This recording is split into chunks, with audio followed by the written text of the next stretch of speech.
Thank you very much. Very much appreciate it.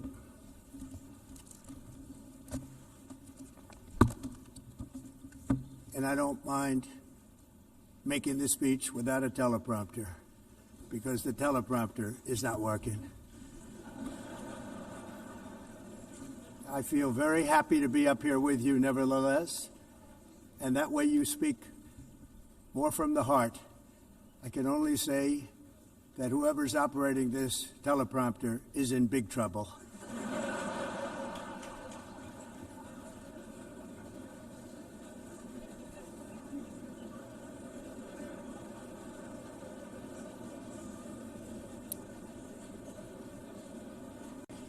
Hello, Madam First Lady. Thank you very much for being here. And Madam President, Mr. Secretary General, First Lady of the United States, distinguished delegates, ambassadors, and world leaders. 6 years have passed since I last stood in this grand hall and addressed a world that was prosperous and at peace in my first term. Since that day, the guns of war have shattered the peace I forged on 2 continents. An era of calm and stability gave way to one of the great crises of our time. And here in the United States, 4 years of weakness, lawlessness, and radicalism under the last administration delivered our nation into a repeated set of disasters. 1 year ago, our country was in deep trouble, but today, just 8 months into my administration, we are the hottest country anywhere in the world, and there is no other country even close. America is blessed with the strongest economy, the strongest borders, the strongest military, the strongest friendships, and the strongest spirit of any nation on the face of the earth. This is indeed the golden age of America. We are rapidly reversing the economic calamity we inherited from the previous administration, including ruinous price increases and record-setting inflation like we've never had before. Under my leadership, energy costs are down, gasoline prices are down, grocery prices are down, mortgage rates are down, and inflation has been defeated. The only thing that's up is the stock market, which just hit a record high. In fact, it hit a record high 48 times in the last short period of time. Growth is surging, manufacturing is booming. The stock market, as I said, is doing better than it's ever done. And all of you in this room benefit by that. Almost everybody. And importantly, workers' wages are rising at the fastest pace in more than 60 years. And that's what it's all about, isn't it? In 4 years of President Biden, we had less than $1 trillion of new investment into the United States. In just 8 months since I took office, we have secured commitments and money already paid for $17 trillion. Think of it, 4 years, less than $1 trillion, 8 months, much more than $17 trillion is being invested in the United States, and it's now pouring in from all parts of the world. We've implemented the largest tax cuts in American history and the largest regulation cuts in American history, making this once and again the best country on earth to do business. And many of the people in this room are investing in America, and it's turned out to be an awfully good investment during this 8-month period. In my first term, I built the greatest economy in the history of the world. We had the best economy ever, history of the world. And I'm doing the same thing again, but this time it's actually much bigger and even better. The numbers far surpass my record-setting first term. On our southern border, we have successfully repelled a colossal invasion. And for the last 4 months, and that's 4 months in a row, the number of illegal aliens admitted and entering our country has been 0. Hard to believe. because if you look back just a year ago, it was millions and millions of people pouring in from all over the world, from prisons, from mental institutions, drug dealers. All over the world they came. They just poured into our country with the ridiculous open border policy of the Biden administration. Our message is very simple. If you come illegally into the United States, you're going to jail, or you're going back to where you came from, or perhaps even further than that. You know what that means. I want to thank the country of El Salvador for the successful and professional job they've done in receiving and jailing so many criminals that entered our country. And it was under the previous administration that the number became record-setting, and they're all being taken out. We have no choice. And other countries have no choice, because other countries are in the exact same situation with immigration. It's destroying your country, and you have to do something about it. On the world stage, America is respected again like it has never been respected before. You think about 2 years ago, 3 years ago, 4 years ago, or 1 year ago, we were a laughingstock all over the world.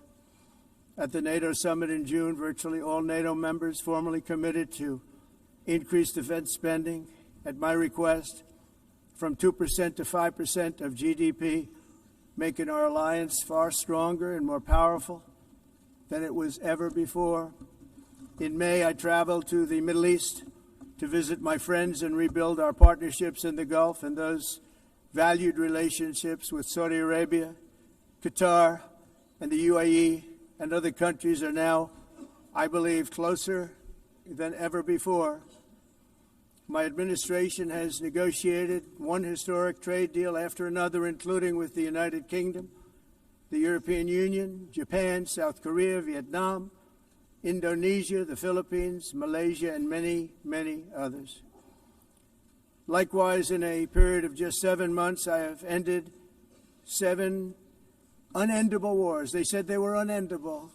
You're never going to get them solved. Some were going for 31 years, 2 of them, 31, think of it, 31 years. One was 36 years. One was 28 years. I ended 7 wars. And in all cases, they were raging with countless thousands of people being killed. This includes Cambodia and Thailand, Kosovo and Serbia, the Congo and Rwanda, a vicious, violent war that was, Pakistan and India, Israel and Iran, Egypt and Ethiopia, and Armenia and Azerbaijan. It included all of them. No president or prime minister, and for that matter, no other country has ever done anything close to that. And I did it in just 7 months. It's never happened before. There's never been anything like that. I'm very honored to have done it. It's too bad that I had to do these things instead of the United Nations doing them. And sadly, in all cases, the United Nations did not even try to help in any of them. I ended 7 wars, dealt with the leaders of each and every one of these countries, and never even received a phone call from the United Nations offering to help in finalizing the deal. All I got from the United Nations was an escalator that on the way up stopped right in the middle. If the First Lady wasn't in great shape, she would have fallen, but she's in great shape. We're both in good shape. We both stood. And then a teleprompter that didn't work. These are the 2 things I got from the United Nations, a bad escalator and a bad teleprompter. Thank you very much. And by the way, it's working now. It just went on. Thank you. I think I should just do it the other way. It's easier. Thank you very much. I didn't think of it at the time because I was too busy working to save millions of lives. That is the saving and stopping of these wars. But later I realized that the United Nations wasn't there for us. They weren't there. I thought of it really after the fact, not during these negotiations, which were not easy. That being the case, what is the purpose of the United Nations? The UN has such tremendous potential. I've always said it.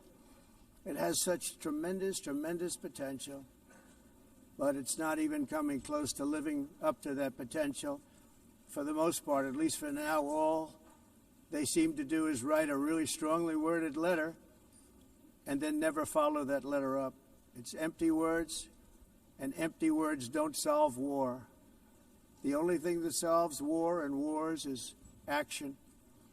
Now, after ending all of these wars and also earlier negotiating the Abraham Accords, which is a very big thing for which our country received no credit, never receives credit. Everyone says that I should get the Nobel Peace Prize for each one of these achievements. But for me, the real prize will be the sons and daughters who live to grow up with the mothers and fathers, because millions of people are no longer being killed in endless and unglorious wars. What I care about is not winning prizes, it's saving lives. We saved millions and millions of lives with the 7 wars. And we have others that we're working on, and you know that.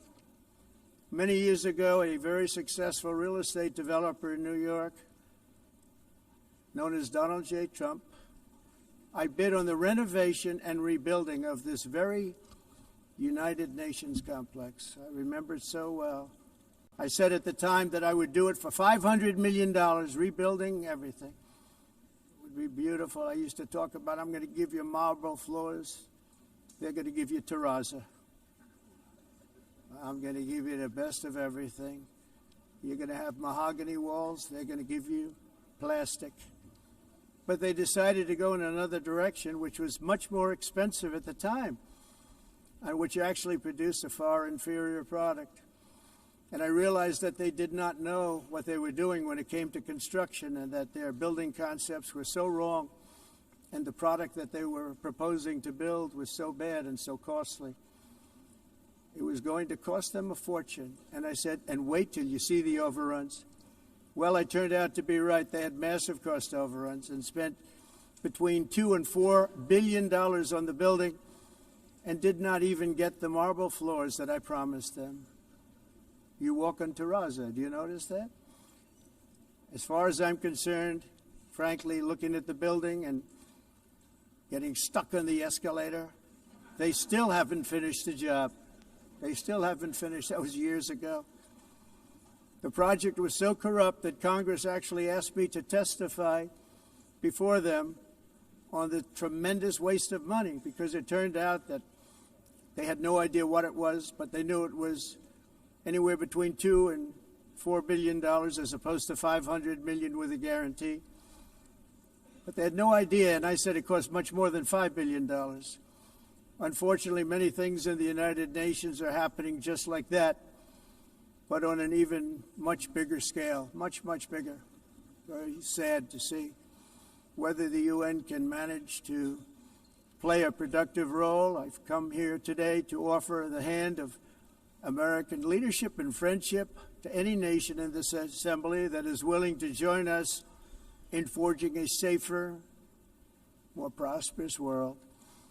And it's a world that we'll be much happier with. A dramatically better future is within our reach. But to get there, we must reject the failed approaches of the past and work together to confront some of the greatest threats in history. There is no more serious danger to our planet today than the most powerful and destructive weapons ever devised by man, of which the United States, as you know, has many. Just as I did in my first term, I've made containing these threats a top priority, starting with the nation of Iran. My position is very simple. The world's #1 sponsor of terror can never be allowed to possess the most dangerous weapon. That's why, shortly after taking office, I sent the so-called Supreme Leader a letter making a generous offer. I extended a pledge of full cooperation in exchange for a suspension of Iran's nuclear program. The regime's answer was to continue their constant threats to their neighbors and U.S. interests throughout the region, and some great countries that are right nearby. Today, many of Iran's former military commanders, in fact, I can say almost all of them, are no longer with us. They're dead. And 3 months ago, in Operation Midnight Hammer, 7 American B-2 bombers dropped the 14 30,000-pound each bombs on Iran's key nuclear facilities, totally obliterating everything. No other country on earth could have done what we did. No other country has the equipment to do what we did. We have the greatest weapons on earth. We hate to use them. But we did something that for 22 years people wanted to do. With Iran's nuclear enrichment capacity demolished, I immediately brokered an end to the 12-day war, as it's called, between Israel and Iran, with both sides agreeing to fight no longer. As everyone knows, I have also been deeply engaged in seeking a ceasefire in Gaza. Have to get that done. Have to get it done.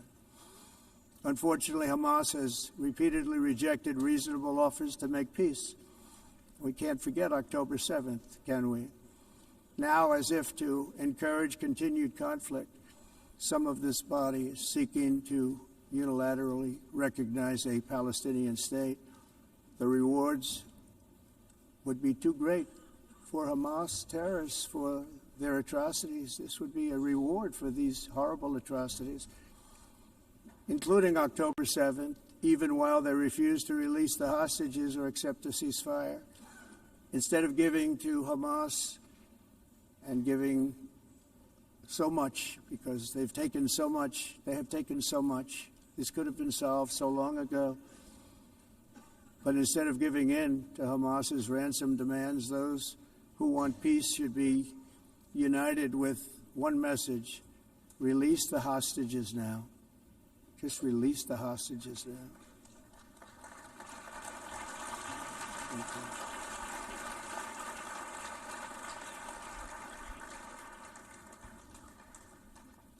Thank you.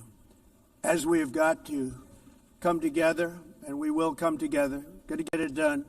We have to stop the war in Gaza immediately. We have to stop it. We have to get it done. We have to negotiate. Immediately have to negotiate peace. We got to get the hostages back. We want all 20 back. We don't want 2 and 4. As you know, I got, along with Steve Witkoff and others that helped us, Marco Rubio, we got most of them back. We were involved in all of them. But I always said the last 20 are going to be the hardest, and that's exactly what happened. We have to get them back now. We don't want to get back 2, and then another 2, and then 1, and then 3. Have this process. No, we want them all back, and we want the actually 38 dead bodies back too. Those parents came to me, and they want them back, and they want them back very quickly and very badly, as though they were alive. They want them. They want them every bit as much as if their son or daughter were alive. I've also been working relentlessly, stopping the killing in Ukraine. I thought that would be, of the 7 wars that I stopped, I thought that would be the easiest because of my relationship with President Putin, which had always been a good one.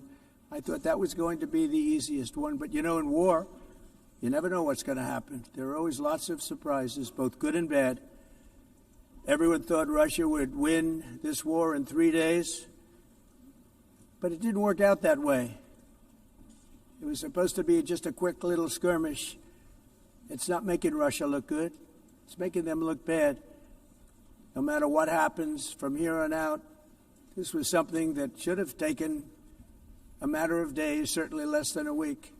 And they've been fighting for 3.5 years and killing anywhere from 5,000 to 7,000 young soldiers, mostly soldiers, on both sides, every single week, from 5,000 to 7,000 dead young people, and some in cities, much smaller numbers, where rockets are shot, where drones are dropped. This war would never have started if I were president. This was a war that should have never happened. It shows you what leadership is, what bad leadership can do to a country. Look what happened to the United States, and look where we are right now in just a short period of time. The only question now is how many more lives will be needlessly lost on both sides. China and India are the primary funders of the ongoing war by continuing to purchase Russian oil. But inexcusably, even NATO countries have not cut off much Russian energy and Russian energy products, which, as you know, I found out about 2 weeks ago, and I wasn't happy. Think of it. They're funding the war against themselves. Who the hell ever heard of that one? In the event that Russia is not ready to make a deal to end the war, then the United States is fully prepared to impose a very strong round of powerful tariffs, which would stop the bloodshed, I believe, very quickly. But for those tariffs to be effective, European nations, all of you are gathered here right now, would have to join us in adopting the exact same measures. I mean, you're much closer to the city. We have an ocean in between. You're right there. And Europe has to step it up. They can't be doing what they're doing. They're buying oil and gas from Russia while they're fighting Russia. It's embarrassing to them, and it was very embarrassing to them when I found out about it, I can tell you that. But they have to immediately cease all energy purchases from Russia. Otherwise, we're all wasting a lot of time. So I'm ready to discuss this. We're going to discuss it today with the European nations, all gathered here. I'm sure they're thrilled to hear me speak about it, but that's the way it is. I like to speak my mind and speak the truth. As we seek to reduce the threat of dangerous weapons today, I'm also calling on every nation to join us in ending the development of biological weapons once and for all. And biological is terrible, and nuclear is even beyond, and we include nuclear in that. We want to have a cessation of the development of nuclear weapons. We know, and I get to view it all the time. Sir, would you like to see? And I look at weapons that are so powerful that we just can't ever use them. If we ever use them, the world literally might come to an end. There would be no United Nations to be talking about. There would be no nothing. Just a few years ago, reckless experiments overseas gave us a devastating global pandemic. Yet despite that worldwide catastrophe, many countries are continuing extremely risky research into bioweapons and man-made pathogens. This is unbelievably dangerous. To prevent potential disasters, I'm announcing today that my administration will lead an international effort to enforce Biological Weapons Convention, which is going to be meeting with the top leaders of the world by pioneering an AI verification system that everyone can trust. Hopefully the UN can play a constructive role, and it will also be one of the early projects under AI. Let's see how good it is, because a lot of people are saying it could be one of the great things ever, but it also can be dangerous, but it can be put to tremendous use and tremendous good, and this would be an example of that. Not only is the UN not solving the problems it should, too often, it's actually creating new problems for us to solve. The best example is the #1 political issue of our time, the crisis of uncontrolled migration.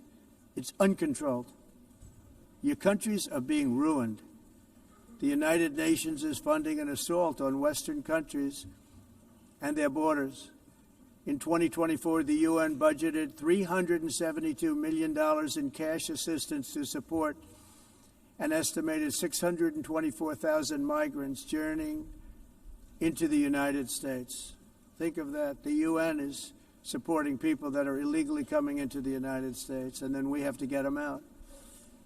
The UN also provided food, shelter, transportation, and debit cards to illegal aliens. Can you believe that?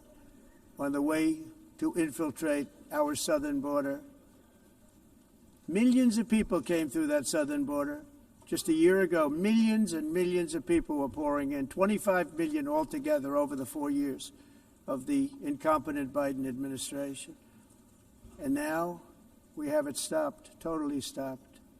In fact, they're not even coming anymore because they know they can't get through. But what took place is totally unacceptable. The UN is supposed to stop invasions, not create them and not finance them. In the United States, we reject the idea that mass numbers of people from foreign lands can be permitted to travel halfway around the world, trample our borders, violate our sovereignty, cause unmitigated crime, and deplete our social safety net.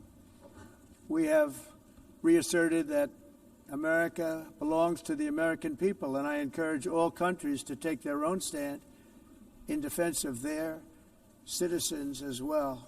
You have to do that because I see it.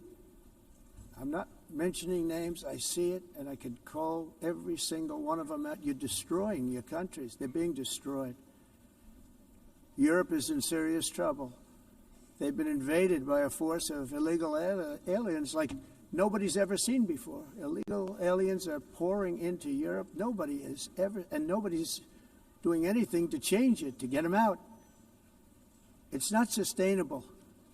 And because they choose to be politically correct, they're doing just absolutely nothing about it.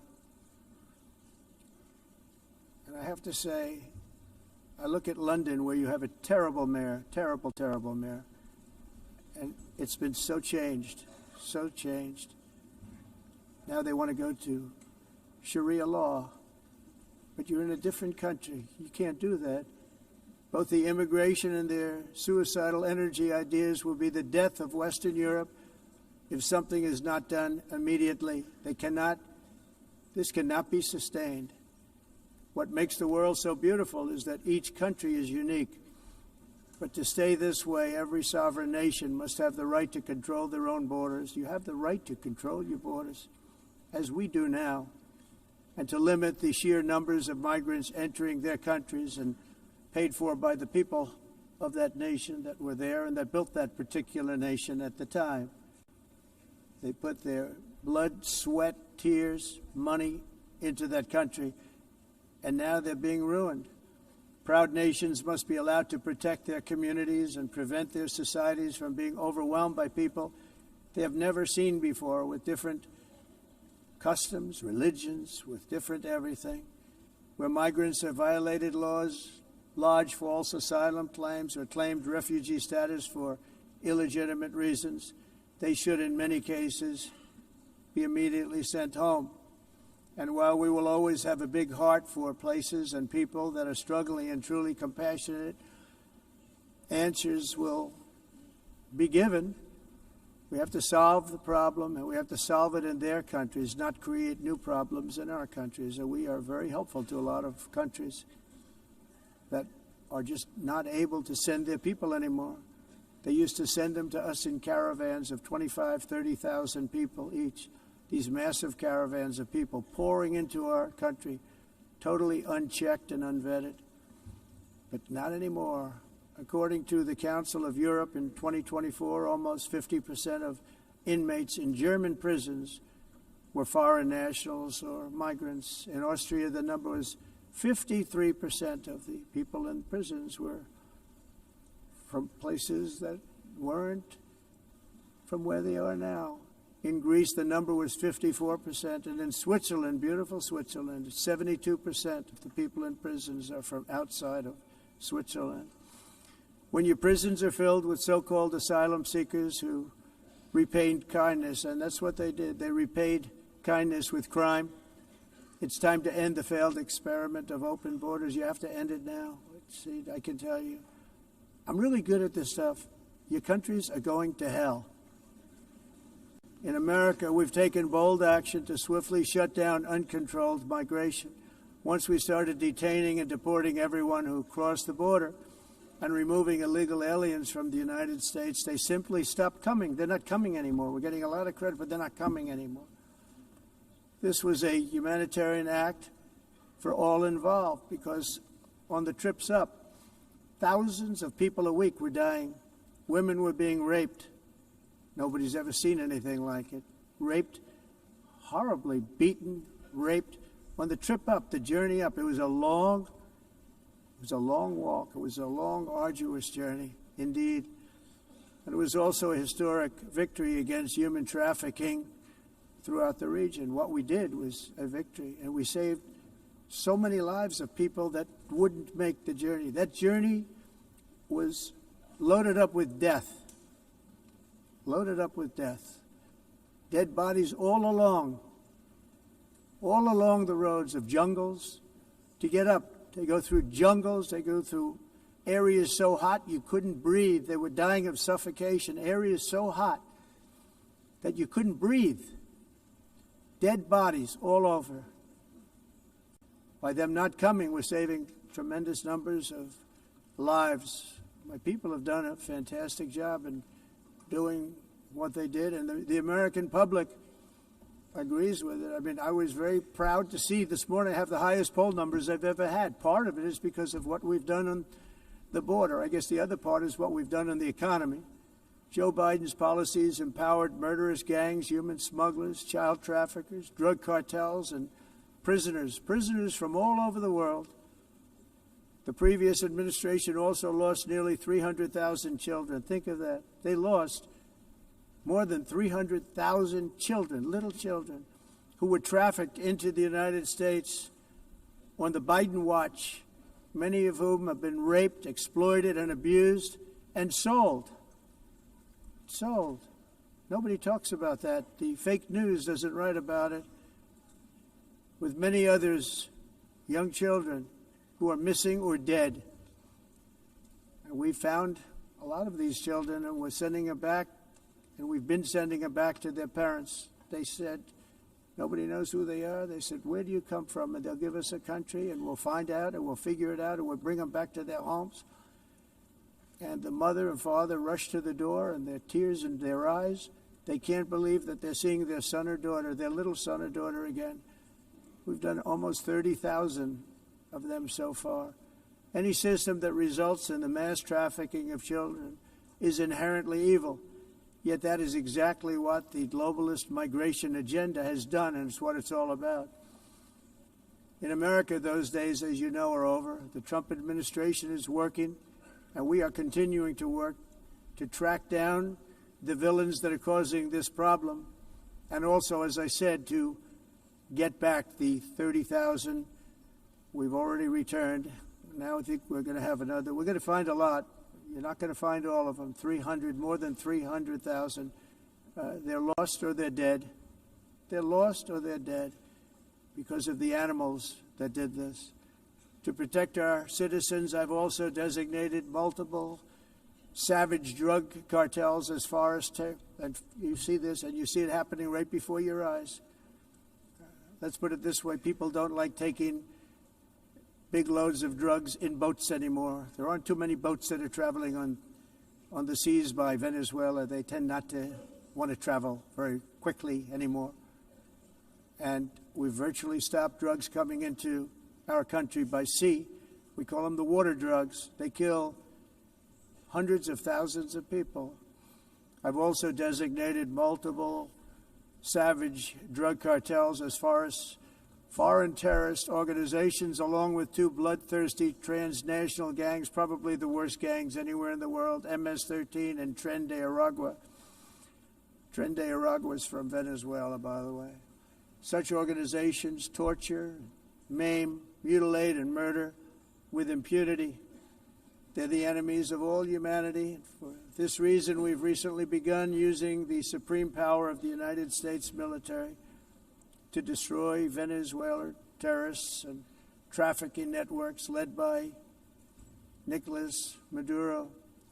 To every terrorist thug smuggling poisonous drugs into the United States of America, please be warned that we will blow you out of existence. That's what we're doing. We have no choice.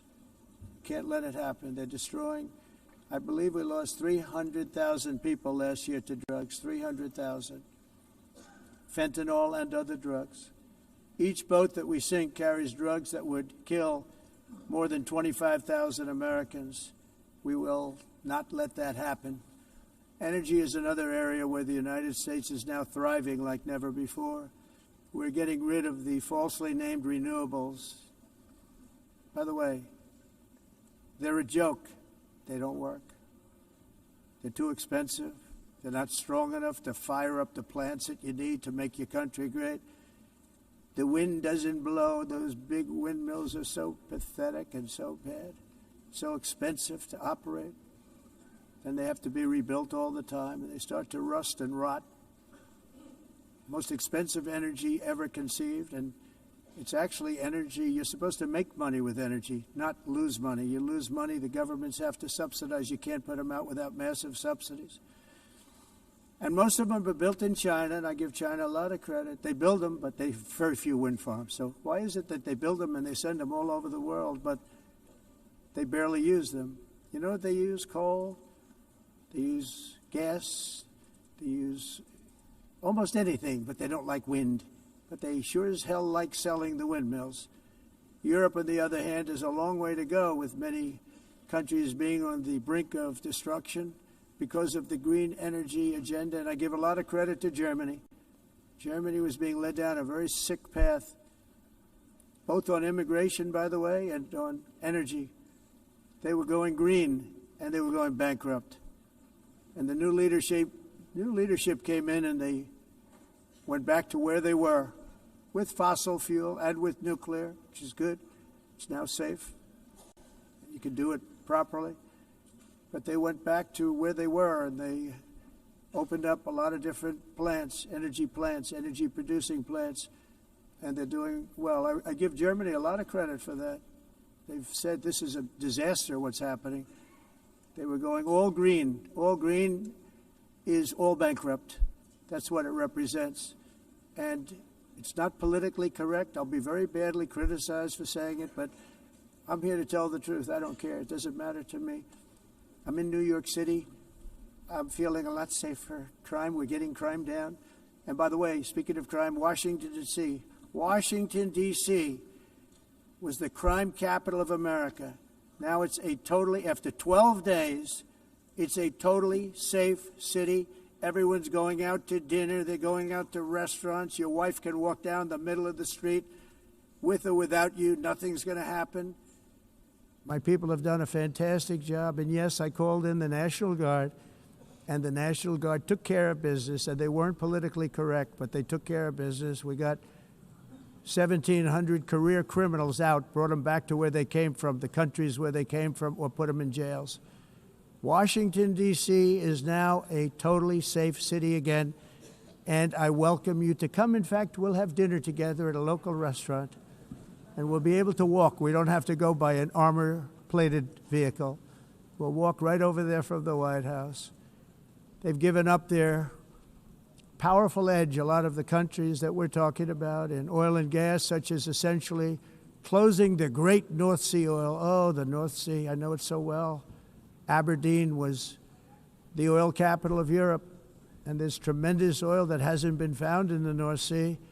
Tremendous oil. And I was with the Prime Minister I respect and like a lot, and I said, you're sitting with the greatest asset. They essentially closed it by making it so highly taxed that no developer, no oil company can go there.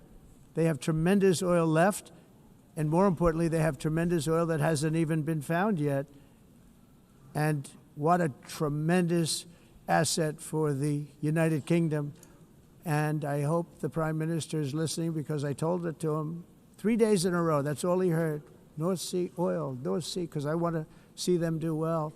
I want to stop seeing them ruining that beautiful Scottish and English countryside with windmills and massive solar panels that go 7 miles by 7 miles, taking away farmland. But we're not letting this happen in America. In 1982, the executive director of the United Nations Environmental Program predicted that by the year 2000, climate change would cause a global catastrophe. He said that it will be irreversible, as any nuclear holocaust would be. This is what they said at the United Nations. What happened? Here we are. Another UN official stated in 1989 that within a decade, entire nations could be wiped off the map by global warming. Not happening. You know, it used to be global cooling. If you look back years ago in the 1920s and the 1930s, they said, global cooling will kill the world. We have to do something. Then they said global warming will kill the world. But then it started getting cooler. So now they could just call it climate change, because that way they can't miss. It's climate change. Because if it goes higher or lower, whatever the hell happens, there's climate change. It's the greatest con job ever perpetrated on the world, in my opinion. Climate change, no matter what happens, you're involved in that. No more global warming, no more global cooling. All of these predictions made by the United Nations and many others, often for bad reasons, were wrong. They were made by stupid people that have cost their countries fortunes and given those same countries no chance for success. If you don't get away from this green scam, your country is going to fail. And I'm really good at predicting things, you know. They actually said during the campaign they had a hat, the best-selling hat. Trump was right about everything. And I don't say that in a braggadocious way, but it's true. I've been right about everything. And I'm telling you that if you don't get away from the green energy scam, your country is going to fail. And if you don't stop people that you've never seen before, that you have nothing in common with, your country is going to fail. I'm the President of the United States, but I worry about Europe. I love Europe. I love the people of Europe. And I hate to see it being devastated by energy and immigration. This double-tailed monster destroys everything in its wake, and they cannot let that happen any longer. You're doing it because you want to be nice. You want to be politically correct, and you're destroying your heritage. They must take control strongly and immediately of the unmitigated immigration disaster and the fake energy catastrophe before it's too late. The carbon footprint is a hoax made up by people with evil intentions, and they're heading down a path of total destruction. You know, the carbon footprint, it was a big, big thing a few years ago. I remember hearing about the carbon footprint, and then President Obama would get into Air Force One, a massive Boeing 747, and not a new one, an old one with old engines that spew everything into the atmosphere. He'd talk about the carbon footprint, we must do so. Then he'd get in and he'd fly from Washington to Hawaii to play a round of golf. And then he'd get back onto that big, beautiful plane and he'd fly back and he'd talk about, again, global warming and the carbon footprint. It's a con job. At extreme cost and expense, Europe reduced its own carbon footprint by 37%. Think of that. Congratulations, Europe. Great job. You cost yourself a lot of jobs, a lot of factories closed, but you reduced the carbon footprint by 37%. However, for all of that sacrifice and much more, it's been totally wiped out and then some by a global increase of 54%. Much of it coming from China and other countries that are thriving around China, which now produces more CO2 than all the other developed nations in the world. So all of these countries are working so hard on the carbon footprint, which is nonsense, by the way. It's nonsense. You know, it's interesting. In the United States, we have still radicalized environmentalists, and they want the factories to stop. Everything should stop. No more cows. We don't want cows anymore. I guess they want to kill all the cows. They want to do things that are just unbelievable, and you have it too. But, you know, we have a border, strong, and we have a shape, and that shape doesn't just go straight up. That shape is amorphous when it comes to the atmosphere. And if we had the most clean air, and I think we do, we have very clean air. We have the cleanest air we've had in many, many years. But the problem is that other countries, like China, which has air that's a little bit rough, it blows. And no matter what you're doing down here, the air up here tends to get very dirty because it comes in from other countries where their air isn't so clean. And the environmentalists refuse to acknowledge that. Same thing with garbage. In Asia, they dump much of their garbage right into the ocean. And over about a 1 week and 2 week journey, it flows right past Los Angeles. You've seen it. Massive amounts of garbage, almost too much to do anything about, flowing past Los Angeles, past San Francisco, and then somebody will get in trouble because he dropped a cigarette on the beach. The whole thing is crazy. The primary effect of these brutal green energy policies has not been to help the environment, but to redistribute manufacturing and industrial activity from developed countries that follow the insane rules that are put down to polluting countries that break the rules and are making a fortune. They're making a fortune. European electricity bills are now 4 to 5 times more expensive than those in China, and 2 to 3 times higher than the United States. And our bills are coming way down. You probably see that our gasoline prices are way down. You know, we have an expression, drill, baby, Nós drill. reduzimos os custos de energia porque nós faremos, como a expressão, vamos fazer tudo isso, reduzir os custos de energia, e os custos diminuíram nos Estados Unidos. Por exemplo, se você olhar nos países em faturas de mas nós nos Estados Unidos conseguimos usar eles e evitar aumento da temperatura, porque é muito caro também usar nada e ninguém usa.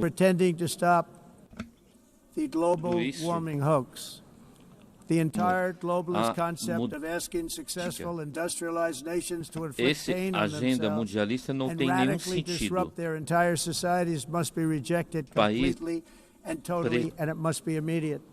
That's why in America I withdrew from the fake Paris Climate Accord, where, by the way, America was paying so much more than every country. Others weren't paying. China didn't have to pay until 2030. Russia was given an old standard that was easy to meet, a 1990 standard. But for the United States, we're supposed to pay like $1 trillion. And I said, this is another scam. The fact is, the United States has been taken advantage of by the world for many, many years, but not any longer, as you probably noticed. I unleashed massive energy production and signed historic executive orders to hunt for oil, but we don't have to do much hunting because we have the most oil of any nation anywhere, oil and gas in the world. And if you add coal, we have the most of any nation in the world. Clean, I call it clean, beautiful coal. You can do things today with coal that you couldn't have done 10 years ago, 15 years. So I have a little standing order in the White House. Never use the word coal, only use the words clean, beautiful coal. Sounds much better, doesn't it? But we stand ready to provide any country with abundant, affordable energy supplies if you need them, when most of you do. We're proudly exporting energy all over the world. We're now the largest exporter. In the United States, we want trade and robust commerce with all nations, everybody. We want to help nations. We're going to help nations. But it must also be fair and reciprocal. The challenge with trade is much the same with climate. The countries that followed the rules, all their factories have been plundered. It's really sad to watch. They've been broken. They've been broken by countries that broke the rules. That's why the United States is now applying tariffs to other countries, and much as these tariffs were for many years applied to us, uncontrollably applied to us. We've used tariffs as a defense mechanism under the Trump administration, including my first term, where hundreds of billions of dollars in tariffs were taken in. And by the way, we had the lowest inflation, and now we have very low inflation. The only thing different is that we have hundreds of billions of dollars flowing into our country.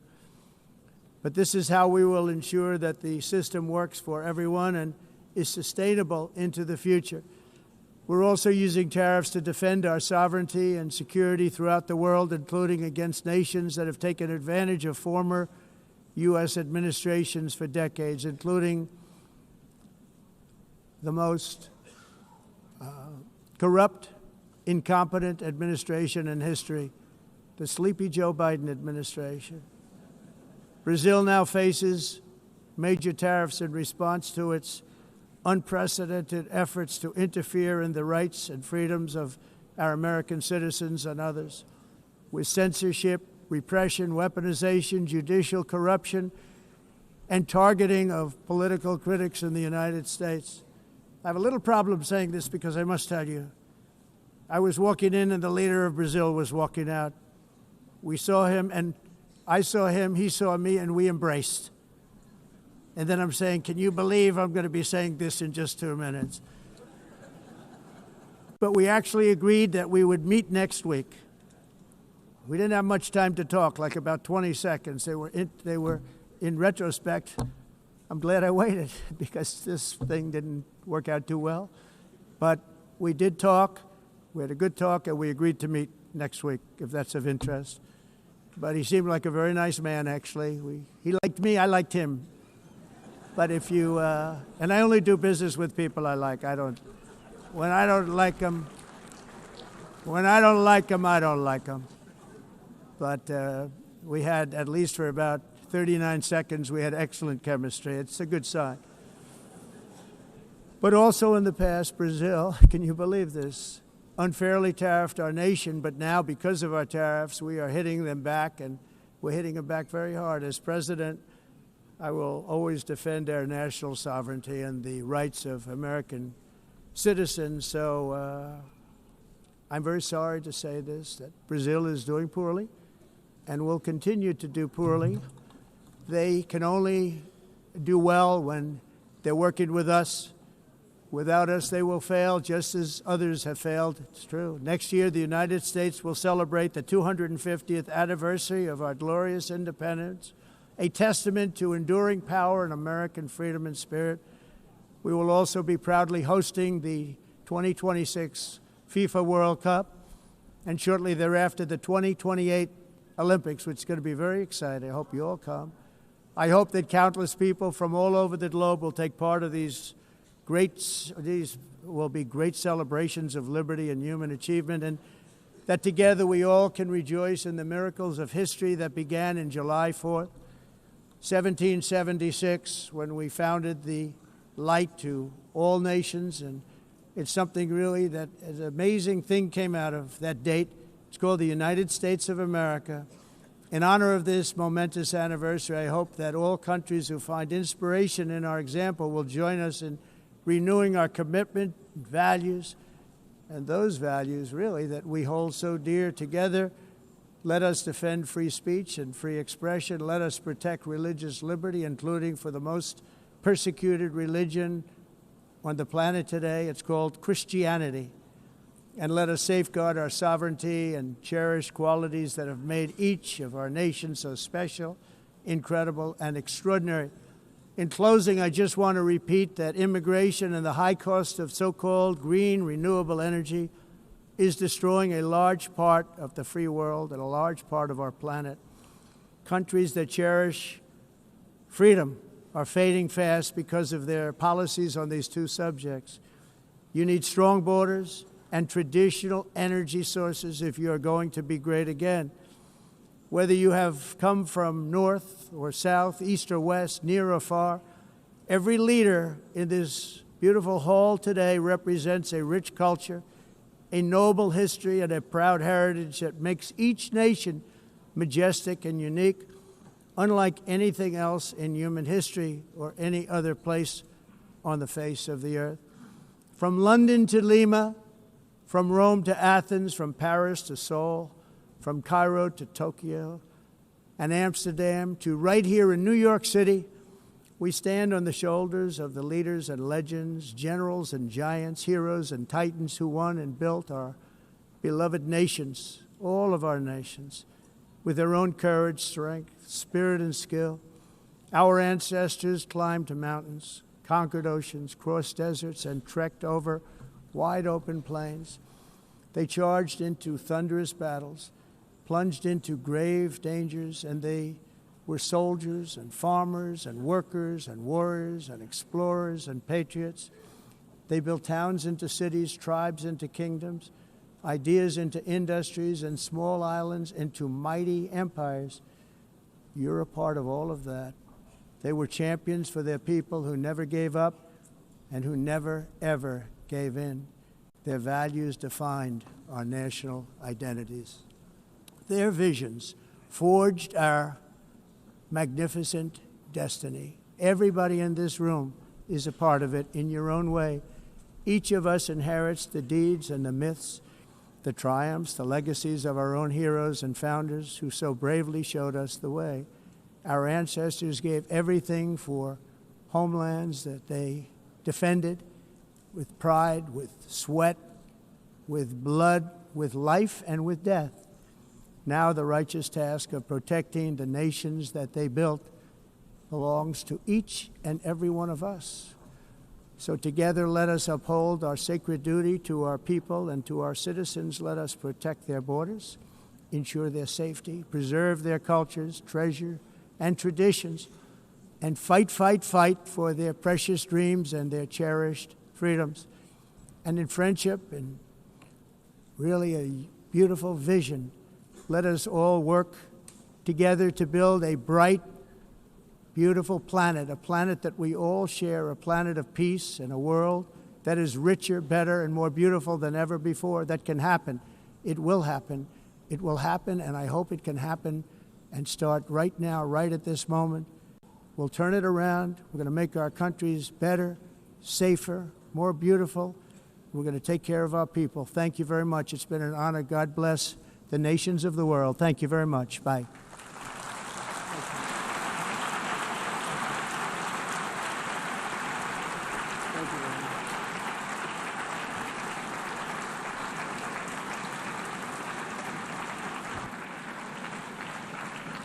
On behalf of the Assembly, I wish to thank the President of the United States,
please be seated?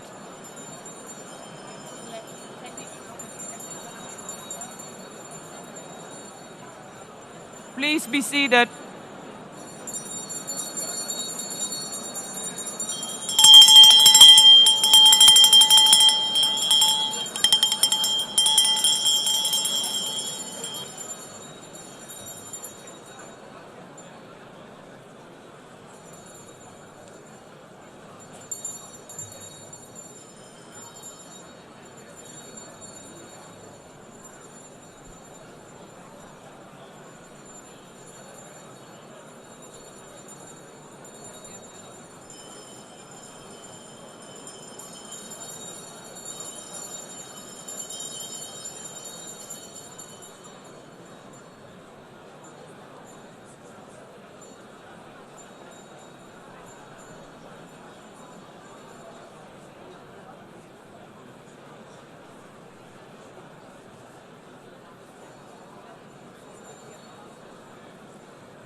Excellencies, could you please take your seats in due respect to the next speakers?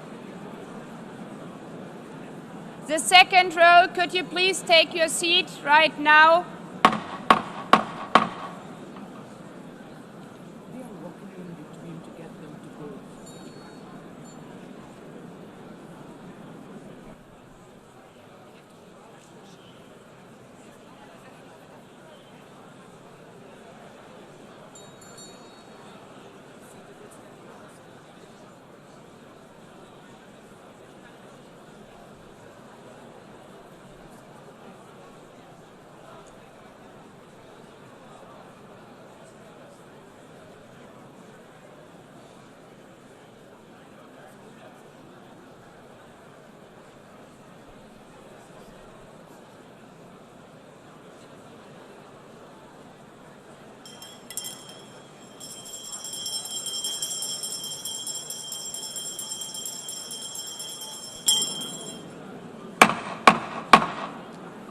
Please take a seat now.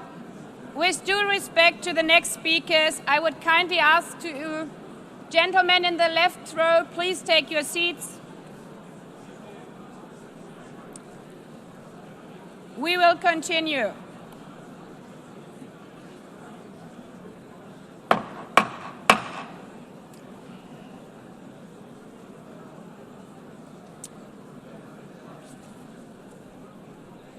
Excellencies, as we are receiving queries, I would like to assure you that don't worry, the UN teleprompters are working perfectly.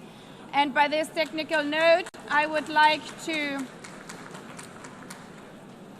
call on the next speaker. The Assembly will hear an address by His Excellency Prabowo Subianto, President of the Republic of Indonesia. I request protocol to escort His Excellency and invite him to address the Assembly.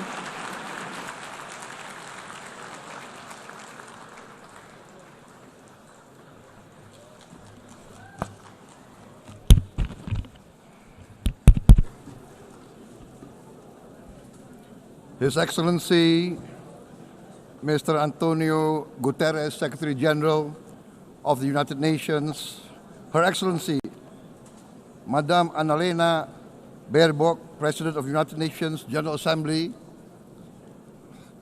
His Excellency, Mr. Moses Abelian, Under Secretary General for General Assembly and Management, Excellencies, Heads of States, Heads of Governments, distinguished delegates, ladies and gentlemen. It is indeed a great honor for me to stand in this August General Assembly Hall among leaders and representatives who represent almost all of humanity. We differ in race, religion, and nationality, yet we gather together today as one human family. We are here first and foremost as fellow human beings, each created equal, endowed with unalienable rights to life, liberty, and the pursuit of happiness. The words of the United Nations Declaration of Independence have inspired democratic movements across continents, including the French Revolution, the Russian Revolution, the Mexican Revolution, the Chinese Revolution, and Indonesia's own struggle and journey to freedom. It also gave birth to the Universal Declaration of Human Rights, adopted by the United Nations in 1948. All men are created equal was the creed that opened the way to unprecedented global prosperity and dignity.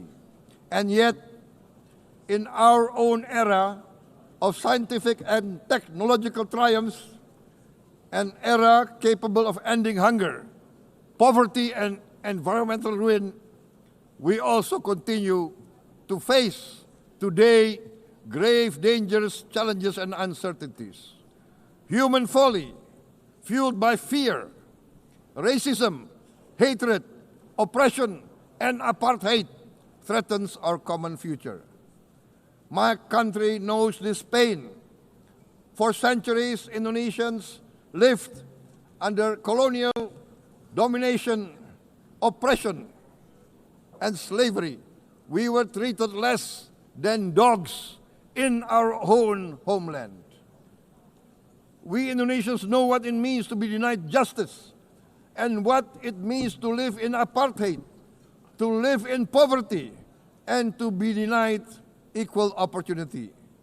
We also knew what solidarity can do in our struggle for independence, in our fight to overcome hunger, disease, and poverty. The United Nations stood with Indonesia and gave us vital assistance. Decisions made here based on human solidarity by the Security Council and this Assembly gave Indonesia independence, international legitimacy, opened doors, and supported our early development through the efforts of the United Nations Children's Fund, the United Nations Food and Agriculture Organization, the FAO, the World Health Organization, and many, many other United Nations institutions. And because of that, Indonesia today stands on the cusp of shared prosperity and greater equality and dignity.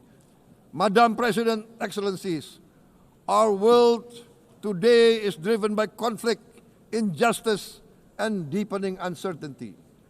Every day we witness suffering, genocide, and blatant disregard for international law and human decency.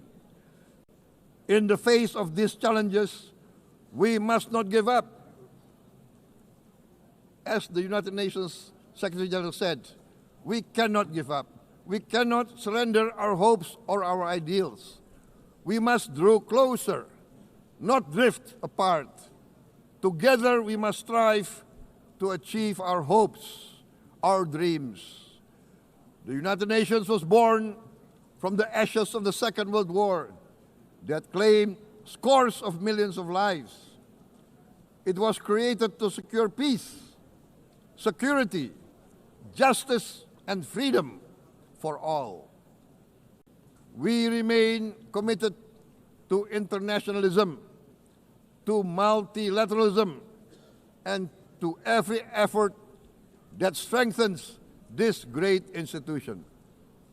Today, Indonesia is nearer than ever before to meeting the Sustainable Development Goals of ending extreme poverty and hunger.